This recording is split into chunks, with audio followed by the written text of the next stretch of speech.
Bueno, muy buenas tardes a todos. Estamos en otra sesión más del curso de programación por restricciones, es 2021-1.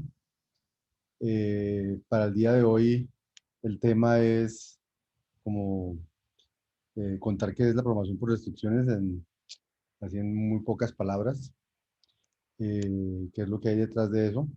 Para ello, eh, digamos que tenemos como objetivos de cerrar hoy es introducir qué es la equivalencia de CS, de problemas de satisfacción de restricciones, eh, tener intuitivamente claro qué significa hacer programación por restricciones, cómo son los métodos generales para lograr resolver problemas con restricciones, introducir un marco básico para hacer programación por restricciones e ilustrarlo con dos ejemplos. Estos tres primeros, en principio, ya lo hicimos en los videos que ustedes tuvieron para ver para hoy y en la clase de hoy, después de una primera charla con ustedes para ver cómo vieron lo que va ahí, si tienen preguntas, después vamos a ilustrar este marco con dos ejemplos de programación por restricción. Entonces, en ese camino hicimos unos videos donde hicimos definiciones de, de qué significaba una proyección, qué era un CSP en general, para poder llegar a decir cuándo dos CSPs eran equivalentes. Y,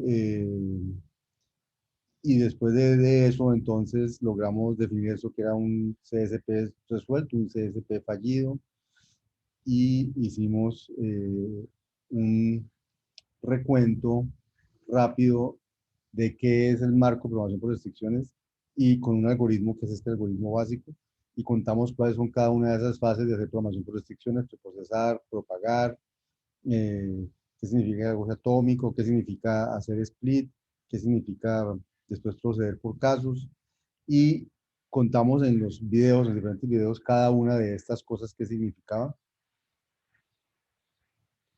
y, qué significaba escoger, hacer split, qué significaba o hacer split por qué variable escoger, qué valor escoger, bueno, en fin, hicimos todos los videos de todos estos temas, proceder por casos, hacer backtracking, hacer branch and bound cuando estamos haciendo optimización y qué era propagar,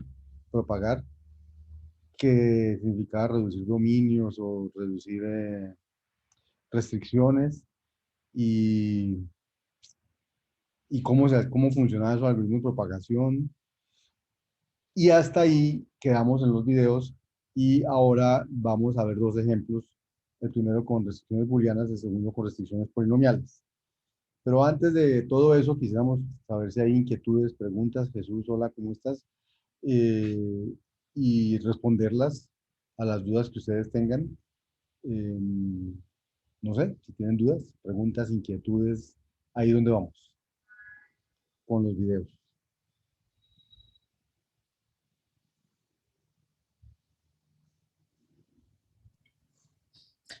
Yo creo que podemos hacer la primera parte del Sócrates y de pronto si van saliendo preguntas, ahí las vamos también aclarando.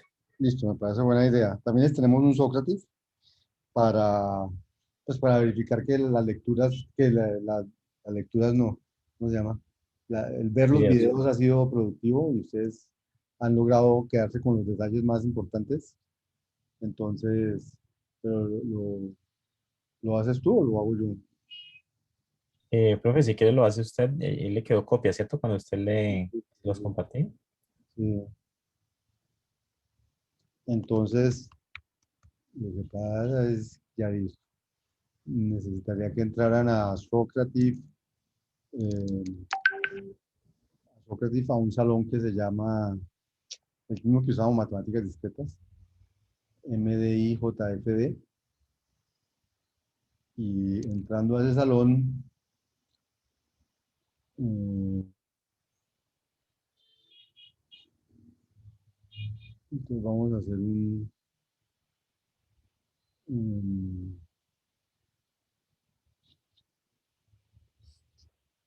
listo. Entonces, no sé si ya están entrando a Sócrates, muchachos. Tengo aquí eso. Entonces, ya están varios estudiantes. Entonces, tenemos unas preguntas como para ver que los videos han ido dejando en ustedes algún conocimiento o algunas cosas. La primera pregunta es esta: si el preprocesamiento para resolver un CSP es necesario para, y entonces escojan para cuáles de esas cosas. Puede haber varias, puede haber una sola.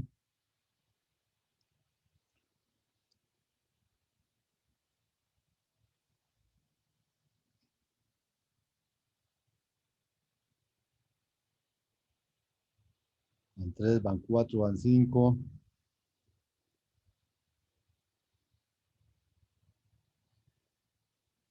Me faltan esos seis, siete, ocho. Aquí hay ocho, yo no sé por qué dicen nueve, aquí me dicen ocho, ¿cierto? ¿Usted también entró, Robinson? Dos, cuatro, seis, ocho. ¿Hay más estudiantes? No, es que no, ya hay nueve. Ah, sí, ya Habemos está dos. Diego y está Ricardo. Porque es que Ajá. no había visto a Diego y a Ricardo.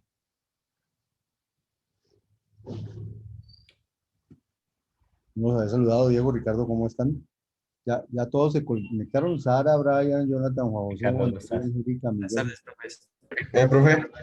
Diego, Ricardo, ¿cómo les ha ido? Llevo 9 de 9, ustedes son 10. Me falta que se conecte alguno de ustedes, no sé cuál. Bueno, miremos lo que contestaron ustedes. El preprocesamiento, ¿para qué sirve? Pues la mayoría de ustedes dicen que sirve para llevar el CSP a una forma sintáctica deseada. Eh, Alguno puso que para ejecutar búsqueda con backtracking, y el preprocesamiento no es para eso, no tiene nada que ver con hacer búsquedas, nada que ver. Y eliminar valores de los dominios de las variables, tampoco el preprocesamiento hace poda de dominios ni nada de esas cosas. El preprocesamiento solo sirve para hacer es un asunto sintáctico que recibe, eh, que toma lo que uno tiene y lo acomoda en la sintaxis que uno tiene como deseada. Vamos a ver ejemplos hoy, muchos sistemas de restricciones funcionan con una forma estándar. Y entonces uno escribe en una forma general y luego tiene que traducir eso a una forma estándar, que es donde eso funciona. Entonces, para eso es el procesamiento. Vamos al siguiente. En un CSP se puede buscar se puede buscar, perdón, una solución, todas las soluciones, una forma resuelta, la mejor solución, determinar que no existe solución. Marque cualquiera de esas o todas, varias de estas, si les parece que varias respuestas ya son las correctas.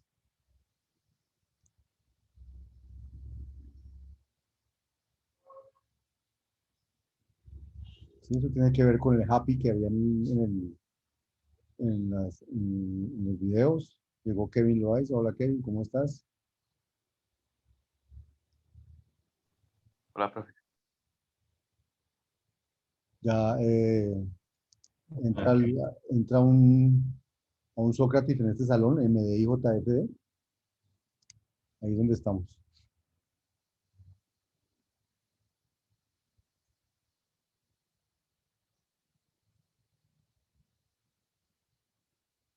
En cuatro van cinco respuestas, seis, siete,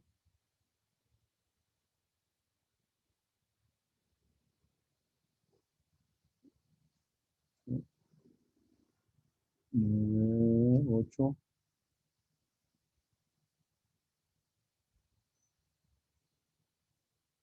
nueve, me faltan dos de ustedes, 10 y uno, 11. Miremos entonces, efectivamente, eh, pareciera que todos contestaron, casi todas, como que todas fueran. La que obviamente uno puede, cuando va a hacer programación por restricciones, puede decidir que lo que quiere hacer es buscar una solución. Y entonces en ese caso termina cuando uno encuentra una solución. Puede decir que lo que quiere es buscar todas las soluciones, y entonces en ese caso el proceso termina cuando uno haya encontrado todas las soluciones. poquitos contestaron esto, una forma resuelta para generar todas las soluciones. Resulta que eh, a veces lo que uno necesita más que una solución es como una forma genérica de todas las soluciones.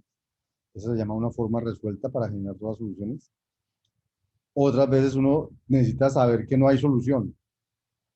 O sea, cuando dice buscar todas, también está inclusive encontrar que no hay ninguna o buscar una que no hay ninguna. Y la mejor solución, sí, nunca en un CSP, porque en un CSP uno no está optimizando.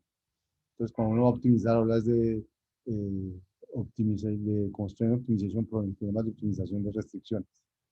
Y entonces, en los CSPs no se optimiza, los optimizas cuando uno está en un COP. ¿Listo? Siguiente. En un COP se busca una solución, todas las soluciones, hay unas respuestas, creo que van a responder rapidísimo esto.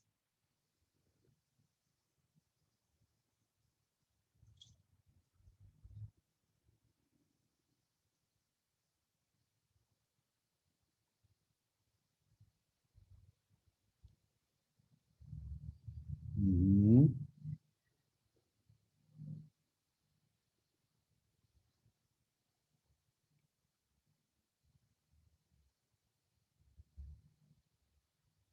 Y es y falta uno, 11. En un COP buscamos la mejor solución. Uno de ustedes, todas las soluciones, en realidad, no, uno puede haber muchas soluciones óptimas, digamos que uno busca la mejor con algún criterio, y si esa mejor con algún criterio la cumplen varias soluciones, realmente uno termina con una, uno no termina con todas, sino que uno con que encuentre una, lo importante es más que todo en los COP, es buscar una solución que tenga el mejor costo.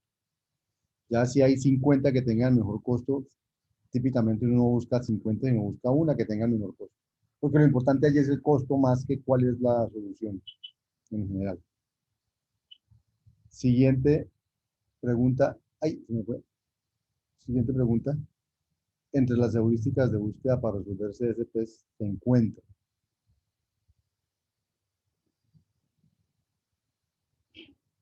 Entonces, cuando uno está resolviendo CSPs, tiene unas heurísticas de búsqueda. O sea, cuando uno propaga y ya no puede propagar más, se pone a buscar.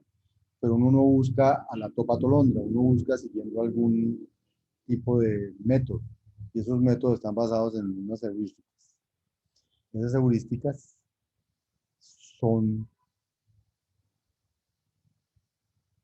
de selección de variables, selección de valores, selección de función objetivo, de propagación. Una sola de esas, varias de esas.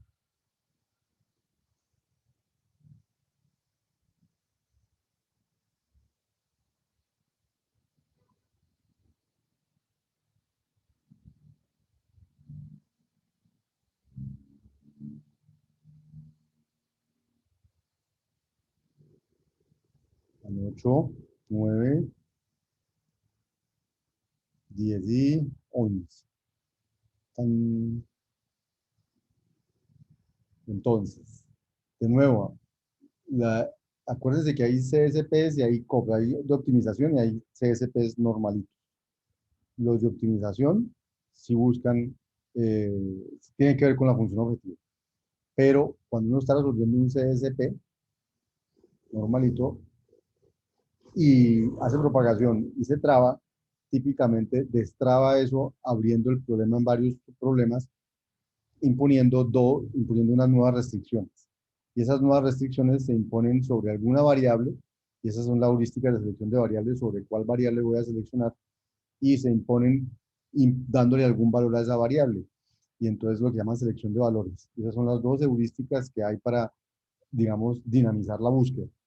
Para uno cuando propaga y no puede propagar más, tiene que irse a buscar, y para buscar impone una nueva restricción con una nueva variable y con un valor de esos que tiene esa variable, y la manera de buscar, de decir por cuál variable es una heurística, y la manera de decir por cuál valor también es una heurística. Entonces, esas son las dos heurísticas que se utilizan. Selección de objetivo, de función objetivo, no tiene nada que ver con las heurísticas de búsqueda.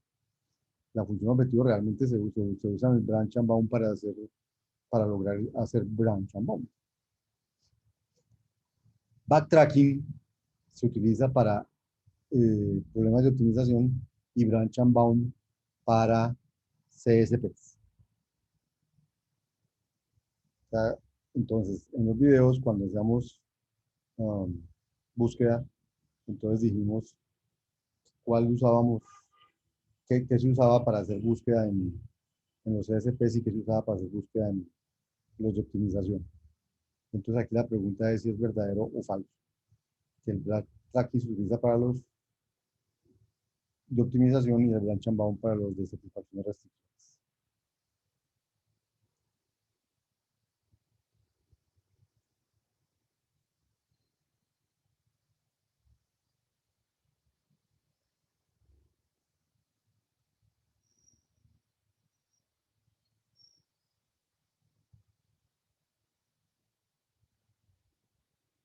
Me falta uno, me falta uno.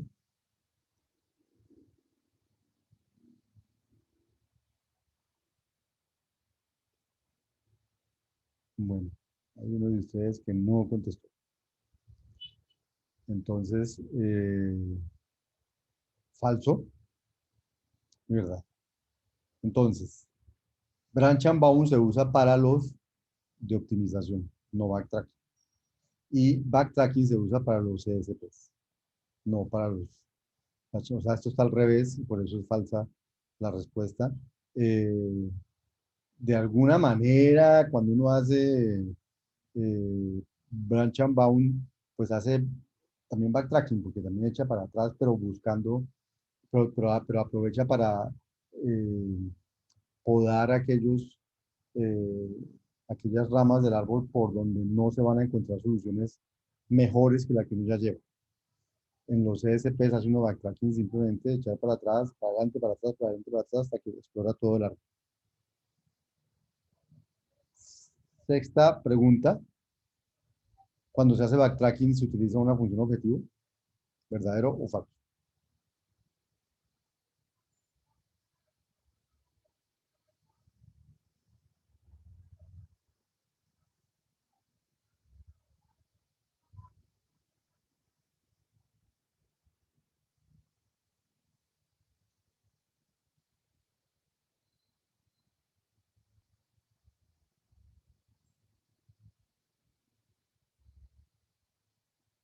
Nueve, 10 y 11. Vamos, listo. Bien. Oh, están bastante divididos. O sea, falso. O sea, backtracking se usa es para hacer CSPs, en los CSPs. Luego no tiene nada que ver con optimización. Luego no tiene que ver con funciones objetivas. Siguen algunos de ustedes asociando backtracking con optimización. Y backtracking es con CSPs, pero no cuando estamos optimizando. Y la última pregunta. Ah, no, todavía no. Hasta ahí vamos. Y las otras las vamos a hacer, no se salgan del... Ahorita seguimos con esto, pero vamos primero a jugar un rato a mirar un poco las transparencias y a acabar de echarles el cuento que tiene que ver con esta clase. Si tienen alguna inquietud antes de que continuemos, porque estas preguntas le generan inquietudes, estamos abiertos a escucharlos, a ver si las resolvemos.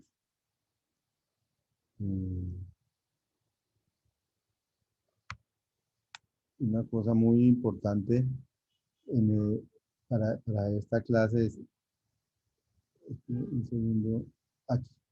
Este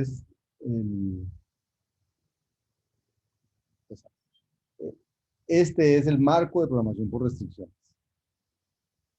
Y eso es lo que es bien importante que tengan claro. Programar por restricciones es propagar y distribuir. Este while continual not happy significa propague. Propague pues significa preprocese, propague, y si todavía no está feliz, ya no ha terminado, entonces mire si puede lograr hacer algo más. Si no, pues diga que no puede hacer más. Pero sí, entonces haga distribución o búsqueda y proceda por caso. Eso es lo que es. Entonces, propagar y distribuir. Que es lo que vimos la clase anterior también. Eso es lo que es programación por restricciones. Entonces, cuando un solver le provee unas restricciones para que usted pueda imponer y modelar sus problemas, ese solver típicamente le trae algo como esto para poder resolver las restricciones, un algoritmo de eso. Entonces, hoy vamos a ver dos sistemas de restricciones de ejemplo, como para que vean cómo funcionan. Uno es el sistema de restricciones sobre los booleanos, y entonces vamos a mostrar en ese sistema de restricciones sobre los booleanos este esquema, como qué es happy en los booleanos, qué es preprocesar en los booleanos, qué es propagar en los booleanos, qué es split en los booleanos, qué es proceder por casos en los sistemas de restricciones sobre los booleanos. Y eso es lo que vamos a hacer ahorita. Y luego lo vamos a hacer con otros sistemas de restricciones, para que ustedes asocien toda esa teoría con en la práctica cómo se hace. Entonces, un sistema de restricciones sobre los booleanos son sistemas. Entonces, la idea es que voy a poder escribir restricciones donde mis variables toman valores booleanos. Y las restricciones son booleanas. O sea, X y Y es igual a Z, o ahorita vamos a mostrarle eso. Pero digamos, si yo escribo restricciones booleanas y quiero, dado un conjunto de restricciones sobre variables booleanas, encontrar si eso es satisfactible o no satisfactible, y si hay una solución o no hay solución. Entonces, ¿qué voy a en cuál va a ser mi criterio de determinación? Encontrar todas las soluciones. Ese es el criterio de determinación que vamos a utilizar en este sistema de restricciones. ¿Qué va a significar preprocesar? Preprocesar va a significar llevarlo a una forma sintáctica deseada. ¿Cuál va a ser la forma sintáctica deseada? Entonces, la idea es que vamos a poder escribir restricciones sobre los booleanos bastantes, digamos, de varios estilos, pero finalmente esas restricciones las tenemos que llevar a esta forma. O terminan siendo restricciones entre dos variables booleanas que dicen x es igual a y, o terminan siendo restricciones entre dos variables booleanas que dicen que x es diferente de y, o sea que no es cierto que x sea igual a y, o terminan siendo restricciones entre tres variables booleanas que dicen que la variable z es a x y y, que la conjunción de x y y da z, o entre tres variables booleanas que dicen que la conjunción de x, la disyunción de x y y da z. O sea, cualquier cosa que yo vaya a escribir de restricciones booleanas, recuerde que en las restricciones booleanas también está la implicación, la equivalencia, el luego exclusivo, hay un poco de restricciones booleanas. Pero todas ellas tienen que terminar siendo traducidas en restricciones de ese estilo. Y eso es lo que llamamos la forma sintáctica deseada. Esa forma sintáctica deseada, entonces, tenemos que poder llegar a ella y para eso hacemos un preprocesamiento. Si alguien me escribe una expresión que sea de la forma X y S, donde S ya no es una variable, sino es una expresión booleana, igual a Z, entonces lo que yo voy a hacer es escribir esta expresión, reescribirla de la manera siguiente. Digo que X y Y es igual a Z, entonces ya tengo una expresión de esta manera. Y la siguiente, S es igual a Y, para que me va a quedar una expresión S, esta, que puede tener variables y todas las cosas, igual a Y. La diferencia entre esta expresión y esta es que esta tiene una variable menos, porque esta ya no tiene el X, Y. Entonces, si S todavía no está en la forma que es una variable, o S todavía es compuesto, todavía puedo seguir aplicando esta eh, regla para preprocesar hasta que la ponga en esta forma. Cuando ponga mi fórmula en esta forma, ya digo que mis fórmulas o mis restricciones están en la forma sintáctica deseada. Eso es preprocesar en los booleanos, restricciones a los booleanos. Quiero decirles, en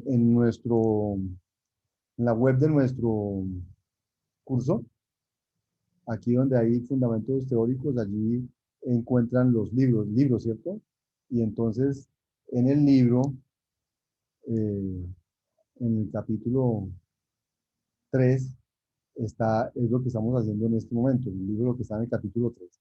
Y lo que está en el capítulo 3, eh, o sea, yo no me estoy inventando eso, sino que lo estamos tomando de lo que hay aquí en este libro.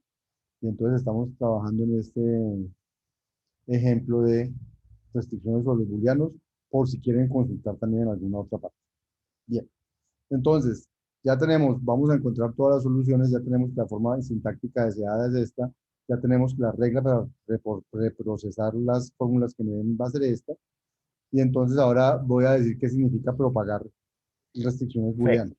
¿Sí, señor? profe, una anotación simple. De pronto, por lo menos yo cuando inicié con el curso de restricciones, a mí me causaba curiosidad de por qué necesita uno preprocesar, si en última las restricciones o digamos que los ESP son equivalentes.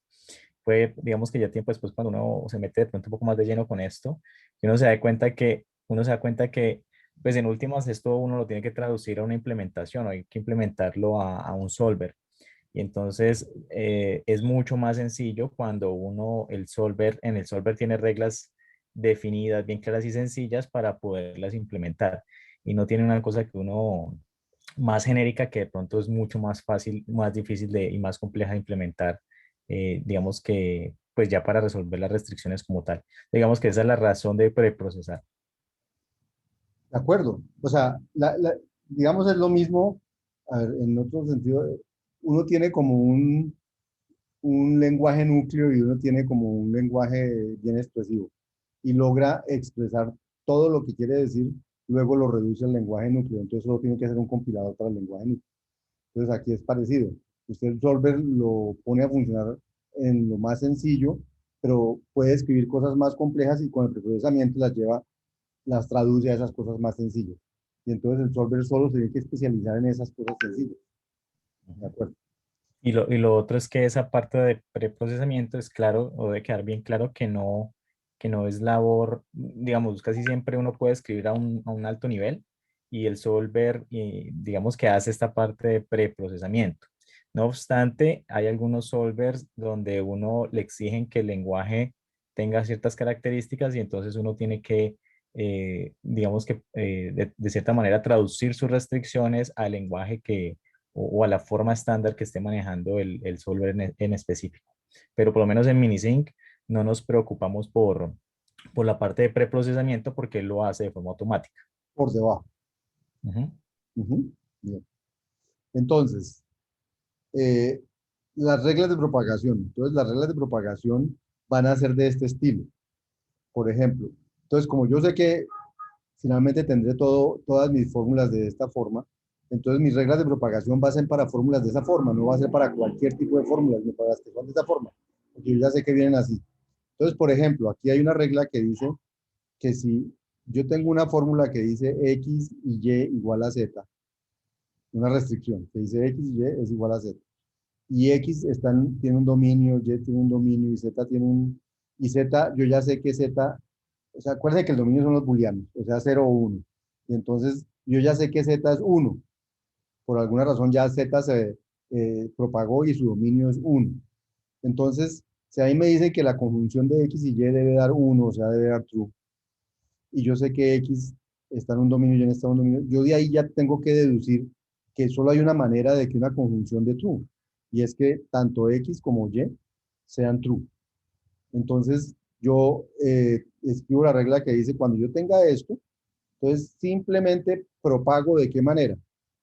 Quito esta restricción y digo que tanto X como Y deben ser true. Entonces, como X ya tiene un dominio, entonces yo digo que el nuevo dominio de X es de X inter 1 y el nuevo dominio de Y es el dominio de Y inter conjunto 1. O sea, básicamente estoy diciendo que X y Y tienen que ser 1 y que si X y Y estaban en el dominio de X y si uno está en el dominio de X y si uno está en el dominio de Y, pues esto va a dar desde como resultado el conjunto que tiene al 1, o sea, true. Pero si X, es necesario poner esta de X inter 1, no solamente el 1, porque si yo no pongo de X, si X ya estaba, era solamente 0, entonces aquí vamos a encontrar una contradicción, vamos a encontrar que X necesitaba ser 0 para alguien, necesita ser 1 para este, y entonces es imposible satisfacer esa restricción.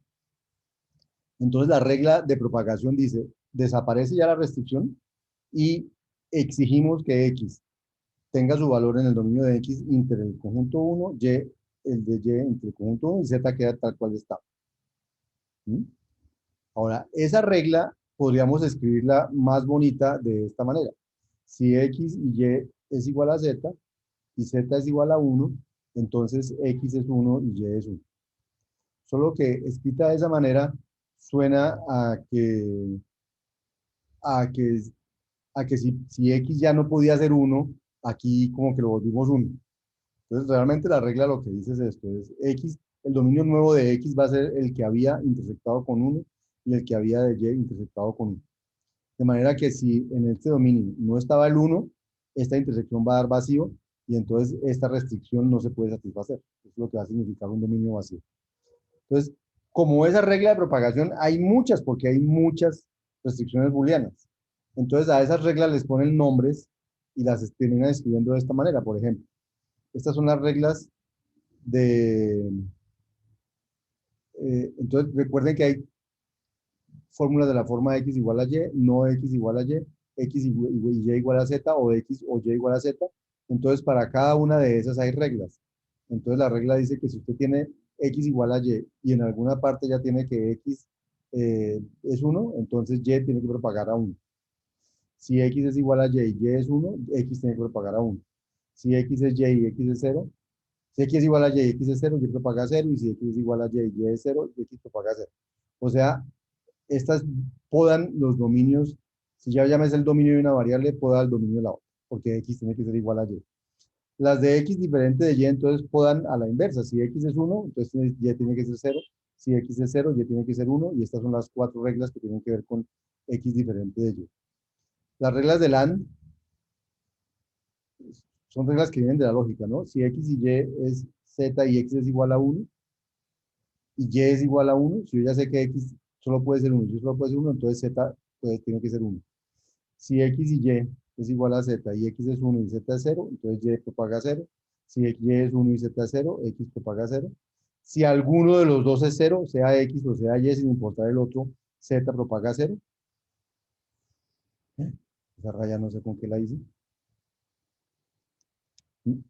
Y si x es igual a y y z es igual a 1, la regla que estaba arriba, entonces x propaga 1 y y propaga 1. Es la regla que estaba arriba. O sea, esta regla era una de tantas reglas de propagación. Y las del OR, las de la disyunción. Si tengo que x o y es igual a z y yo sé que x es 1, ya puedo asegurar que z vale 1. Y lo mismo para si y es 1, puedo asegurar que z vale 1. Si los dos valen 0, z vale 0. Si el uno vale 0 y el otro vale 1, o no, perdón. Si x vale 0 y z vale 1, puedo propagar y. Y si y vale 0 y z vale 1, puedo propagar x a 1. Y si, ¿qué más hay aquí? No más. Y si z vale 0, tiene que ser porque las dos propagan a 0. Y con esas reglas de propagación, y sabiendo que cada restricciones que me pongan las termino poniendo en estos términos, yo ya tengo un sistema de restricciones que propaga todo lo que yo tenga hasta cuando yo pueda. Si después de propagar no puedo propagar más y todavía no tengo solucionado el CSP, o sea, todas las variables no tienen un valor, entonces tengo que distribuir o hacer split. Entonces, ¿cómo se hace split en los sistemas con restricciones? Pues típicamente se escoge una variable para hacer una restricción nueva. ¿Cuál variable se escoge? Se escoge la variable más restringida. ¿Qué significa la variable más restringida? La variable más restringida es aquella que, pues hay que mirar cuál es la versión de más restringida. Puede ser aquella que esté en más restricciones. Si X está en 5 restricciones y Y está en 3 restricciones y Z está en 2, entonces escojo X, que es la más restringida, y entonces aplico esta regla. Si cojo la variable X que tiene el dominio 0 y 1, o sea, porque solamente hago split sobre aquellas variables que no tengan un valor. La que ya tenga el valor 0 o valor 1 y en el dominio no tenga los dos valores posibles, pues sobre esa variable no tengo que hacer split porque ya tiene un valor. hago split sobre las variables que no tienen un valor definido todavía. Entonces, si una variable no tiene un valor definido es porque puede ser 0 o 1 todavía. Entonces, lo que hago es explorar por un lado qué pasa si a x le pongo el valor 0 y explorar por otro lado qué pasa si a x le pongo el valor 1. Y procedo con backtracking por casos. Primero con x en 0 y hago todo lo que pueda, propago todo lo que pueda y sigo. Y cuando ya no pueda por allá más, entonces me voy por el lado x igual a 1 y propago todo lo que pueda. Y eso es, y eso es el sistema de restricciones sobre los booleanos. Eso es ese es propagar, eso es distribuir, eso es preprocesar, eso en el sistema sobre restricciones sobre los booleanos. Estas es muy importante. Todas estas reglas terminan siendo un propagador. Este es un propagador, este es otro propagador, este es otro propagador. Todos estos son propagadores que están todo el tiempo buscando propagar. Entonces, cada que hay una restricción, cada que hay una de estas reglas se cumple, el propagador funciona y propaga. Todos estos propagadores funcionando al tiempo, eso es lo que hace que la propagación funcione y puede los dominios. Cuando ninguna de estas reglas se puede aplicar, hay que hacer split y se distribuye y vuelve y se aplica y así sucesivamente y se armando el árbol de búsqueda que se explora por medio de backtrack. Eso es el sistema de restricciones de los booleanos. No sé si quedó claro, muchachos. Bien. Entonces,